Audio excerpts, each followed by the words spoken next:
तर बातमी आहे बारामतीमधून। बारामती लोकसभा मतदारसंघात सुप्रिया सुळेंना मोठा धक्का बसलाय। पवार गटाचे जिल्हा परिषद सदस्य प्रवीण माने अजित पवार गटात जाणार आहेत। सोनाई ग्रुपचे संचालक दशरथ माने हे सुद्धा अजित पवार गटात जाणार असल्याची चर्चा आहे। आतापर्यंत तुम्ही शरद पवारांचे सहकारी राहिलेले आहात, तुमचे वडील असतील किंवा तुमचं संपूर्ण कुटुंब।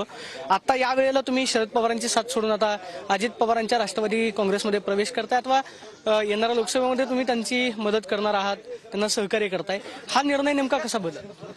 खरं तर आम्ही कोणाचीही साथ सोडलेली नाही, आम्ही पवार कुटुंबासोबतच आहोत।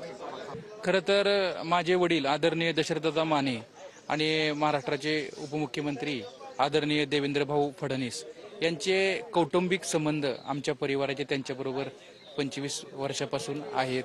त्यामुळे ही कौटुंबिक भेट होती, त्याच्यामुळे काय राजकीय आमची काय चर्चा झालेली नाहीये। आम्ही सर्व कार्यकर्ते मिळून अजितदादांचे हात बळकट करण्यासाठी अजितदादांचे व सुनीत्रा वहिनींचे काम ठामपणे आम्ही सर्वजण कार्यकर्ते मिळून करणार। त्यांच्या मतदारसंघामध्ये काम नाही, तुम्ही असं म्हणताय की नाही अजितदादांनी या मतदारसंघामध्ये विकास केलेला आहे। सुप्रियाताईंच्या कार्यकाळामध्ये केंद्राकडून जो निधी येणं अपेक्षित होतं तो या मतदारसंघामध्ये आला नाही। ते आपापल्या पद्धतीने त्यांनी विकासाची कामं केलेली आहेत, म्हणजे वादच नाही त्यामध्ये। ताईंनी कामं केलेली आहेत आणि दादांनी मोठ्या प्रमाणामध्ये काम केले। ओके, म्हणजे कोणत्याही परिस्थितीमध्ये सुनीत्रा वहिनी निवडून येतील? हो, 100%। कॅमेरा पर्सन अभिजित पिसेसोनी, प्रदीप कापसे, TV9 मराठी, इंदापूर।